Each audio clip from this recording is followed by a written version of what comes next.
And welcome to Upon Further Review. I'm Josh Aubrey. Plenty to get to in this week's show. We begin with the Georgia Southern Eagles coming off their most impressive outing of the season in all three phases of the game as they knocked off Ball State this past week by a score of 40-3 on the road in Muncie, Indiana. Quarterback Davis Brin bouncing back nicely after having 6 turnovers the week prior at Wisconsin. This past week he threw for over 330 yards, 4 touchdowns, no interceptions. The Eagle defense came up with a couple of turnovers, and the special teams were very special, punting and kicking the ball on Saturday this week. They're going to be trying to ride some of that momentum into a possible sellout game at Paulson Stadium against the Coastal Carolina Chanticleers. Coastal has been the beast of the East the past couple seasons.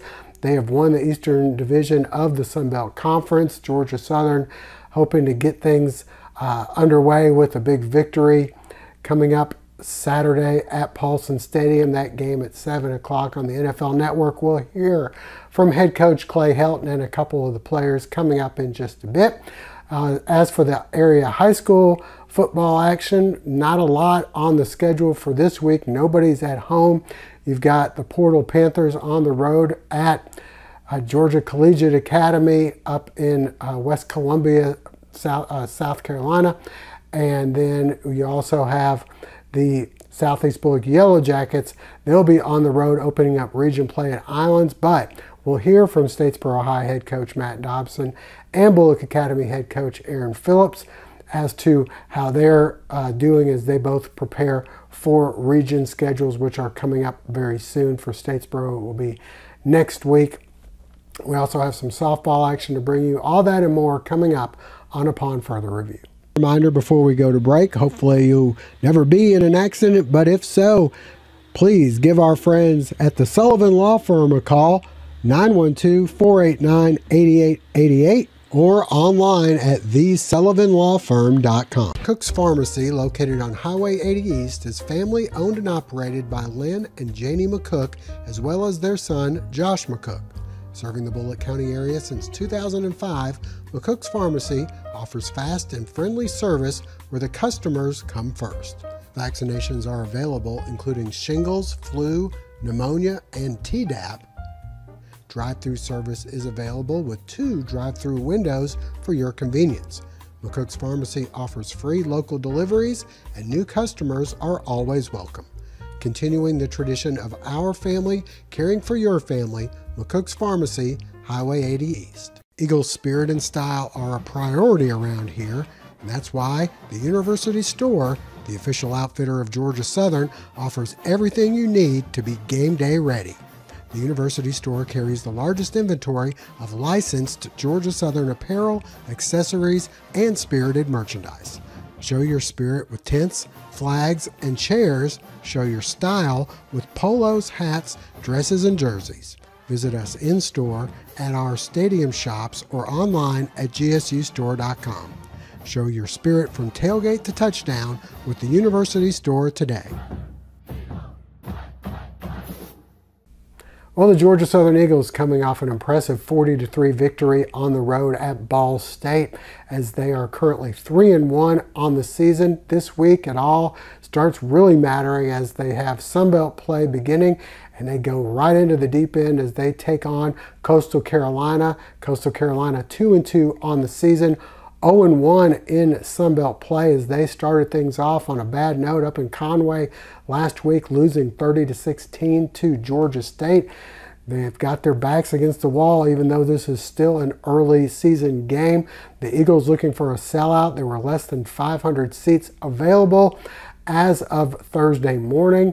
We'll see if that ends up being a sellout, but anything that can add to this atmosphere for a budding rivalry between Georgia Southern and Coastal. We had a chance to talk with head coach Clay Helton about how they played last week and what he expects this week. Obviously a good win for our football team against Ball State, probably our most complete win in all 3 phases and our most mature win.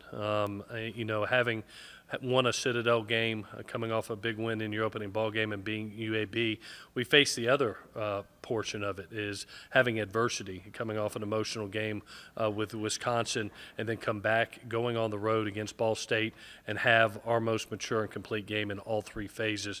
It was good to be able to create separation. I thought defensively, a stellar day by our defense, not only getting off the field on third down, but creating turnovers, which really helped create that separation and score, but also, having the availability to stop the run, which will be important again this week. Holding Ball State to 37 yards rushing was a huge key to that game, and that allowed us to get up offensively and hold that lead.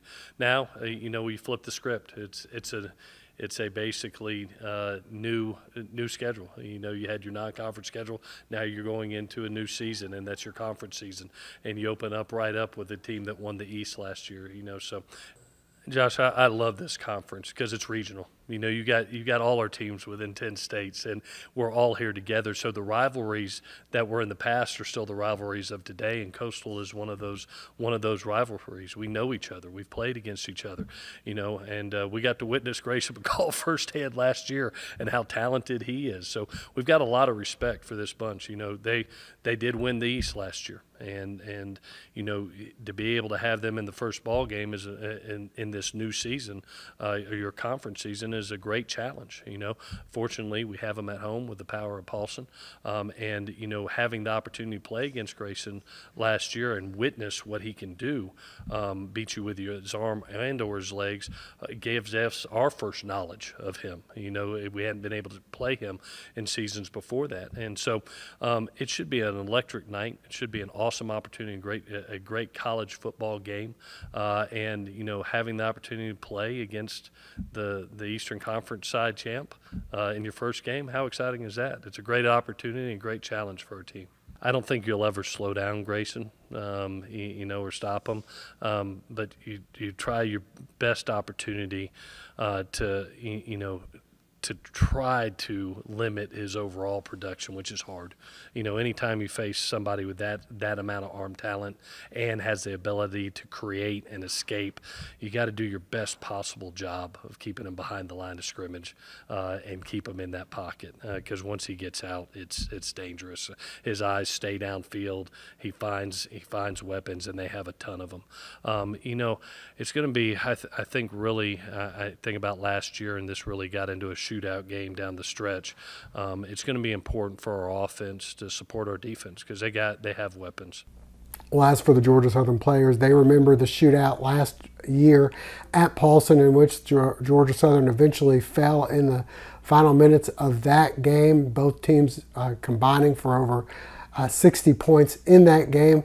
They expect a shootout once again. The defense trying to hold Grayson McCall, the quarterback from Coastal Carolina, in check as best they can, and the offense trying to put up some points in case they have to end up being in a shootout. Right now, we're just trying to focus on consistency, throughout the game. Just, because we left a lot of points out there, and that was just because of just little small things, the details, the technique. So we gelling pretty good. We just got a little small things, to get better at. But overall, it's pretty good, and as long as we do our job, we can win easily with Davis as our quarterback. Last time I won a game versus Coastal Carolina was 2018, and that was the year before my hip injury, 2019. We won in 2019, but I wasn't a part of that. So the last time I won versus Coastal was 2018, so this is very important for me. This is being my last year, and just knowing that we have a team that can win conference. So this is a big step and a start to our conference championship journey. The past couple of years, Coastal has been, on the top of the Sun Belt, and we know that we have to get through them in order to go to a conference championship. Just to see Paulson full in that type of manner, Paulson is loud, even when it's not sold out. So I know that if it's sold out, it's going to be very loud. It's going to be hard for Coastal, and that's a big motivation for us players to see that the fans love and support us. We're kind of used to that, playing against our offense all the time, just with the fast tempo and just speed of how the offense is moving and everything. So I would definitely say we're used to it a little bit, but we're really just focusing on ourselves and really just making sure we stick to our game plan and tendencies to better ourselves for the game and get ready. It's really huge just being back home to start off conference play and having the power of Paulson behind us that really just gives the players energy, the players and coaches, just knowing the community and fans is behind us and they're standing through it with us all. Once again, that game starting at 7 o'clock at Paulson Stadium and can be seen live on the NFL Network. Stay with us. High school previews and action coming up next. Davis, you're in.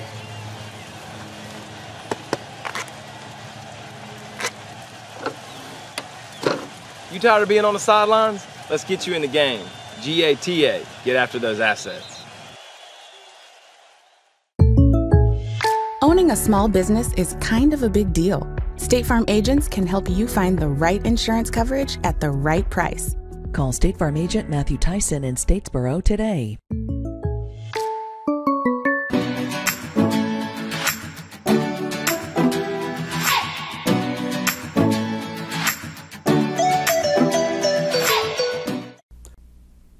Well, the Statesboro High Blue Devils licking their wounds coming off a tough 34-0 loss at Wayne County. They've got a bye week this Friday and then get into region schedule next week as they'll be hosting Greenbrier. We had a chance to talk with head coach Matt Dobson about how he feels the team's holding up right now. We've played 5 games and none of those 5 games count at this point. And so everybody's a 0-0 football team, and whether these teams that are 5-0 or 1-4 or 4-1 doesn't really matter at this point. It's all what matters is the next 5 games that we got coming after the bye week. And so just going to try to use this bye week to get guys, continue to get better, get some young guys ready to play, and just try to continue to improve and be at our best when we get to region play. You be honest with them and you show them examples of previous teams who've not done real good in non-region that have made runs in the playoffs, and just keep encouraging them. Control the message that you're sending to your kids. Don't let the outside noise get in their ears, and just keep controlling the message and keep getting better. It's going to be tweaking what we do. We trust in our plan. We believe in our plan, and we just got to tweak it and fit it. For some guys, this week's going to be all about getting healed up. It's going to be about getting treatment, taking care of their bodies, getting in here with the trainers and doing what they need to do there. Other guys, it's going to be about competing.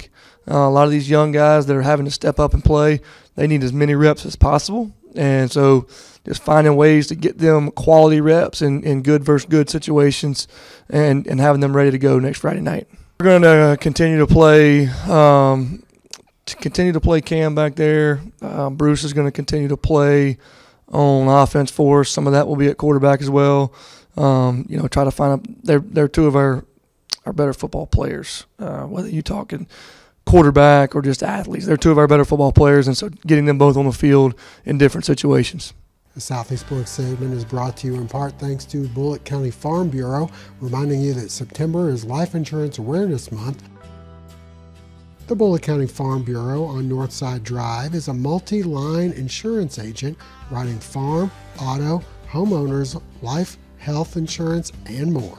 Nick Sherrod and the other 5 local agents are on standby for your convenience for in-depth insurance review. And while you're there, check out the products from local farmers. Located at 940 Northside Drive, stop by and see them today. The Southeast Bulloch segment of our show is brought to you in part thanks to Bulloch Solutions. Visit them at bulloch.solutions to find out how they can connect you to the highest speeds for all your technology needs.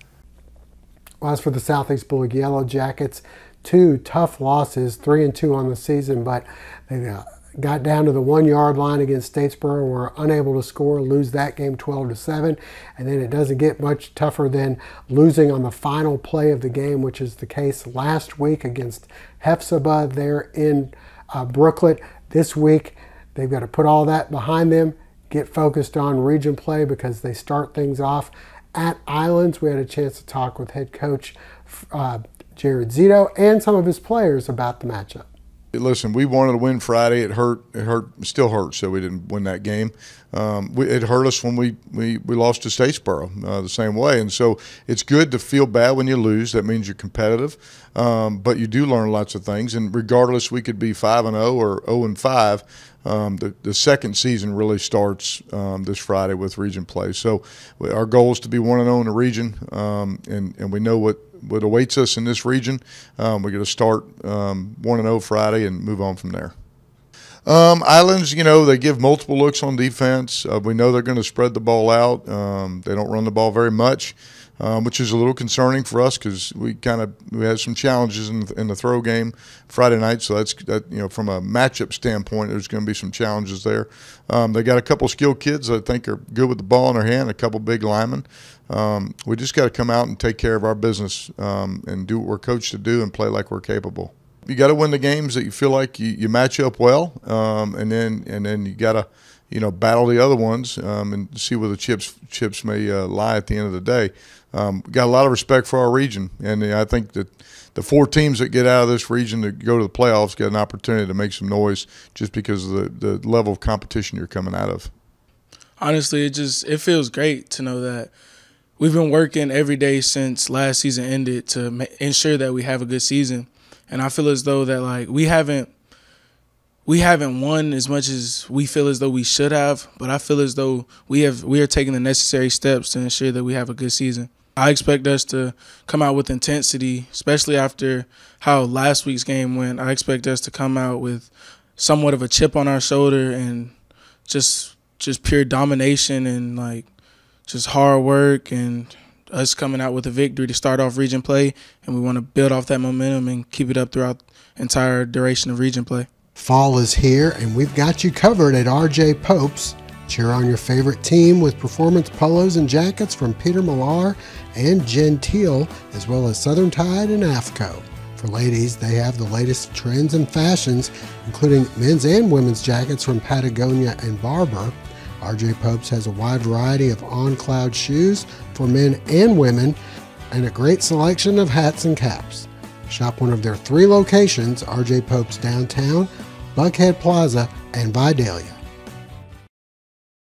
The Bulloch Academy segment is brought to you in part thanks to Floors Outlet of Statesboro, located on Northside Drive. Come by and visit Mo for all your floor covering needs.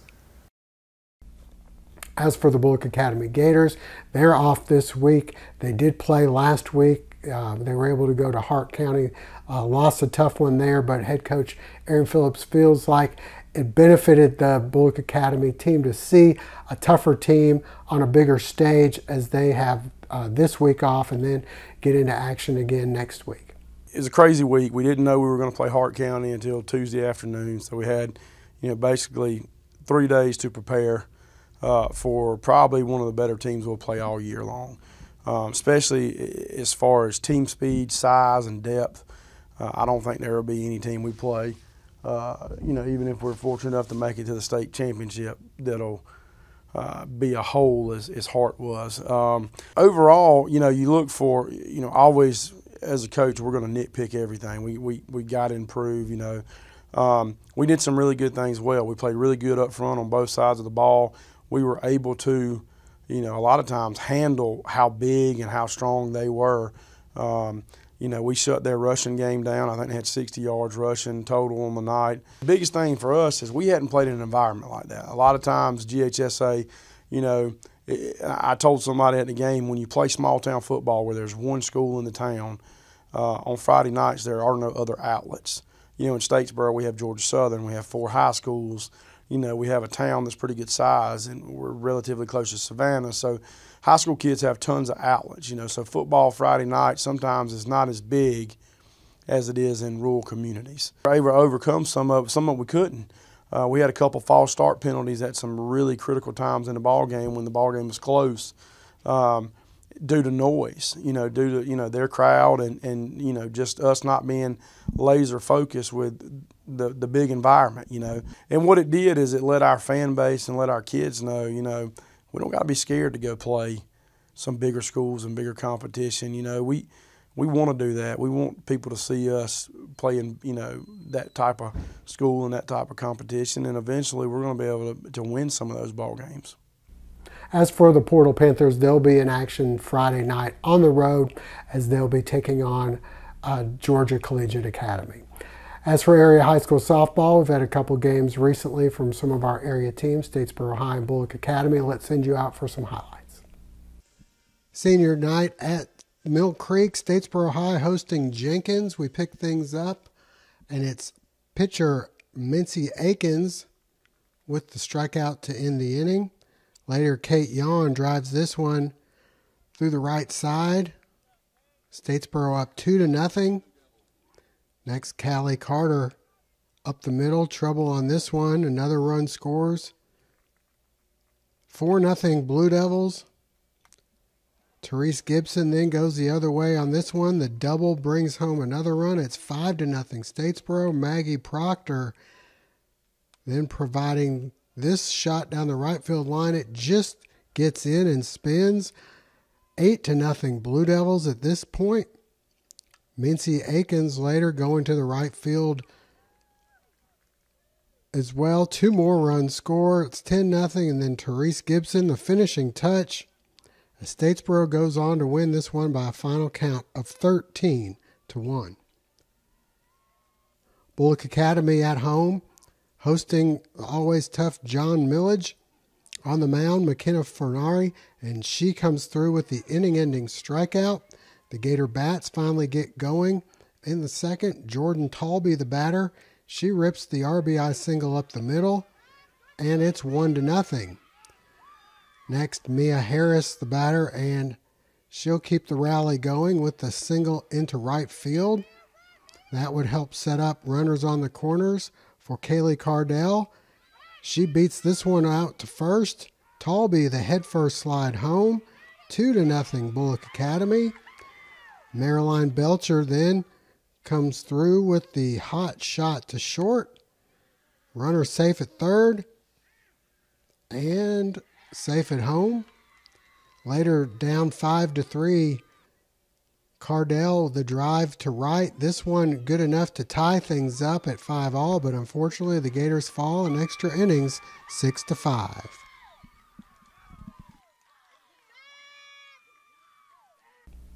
And that's going to wrap things up for now. We thank you for joining us. Hope to see you again next week.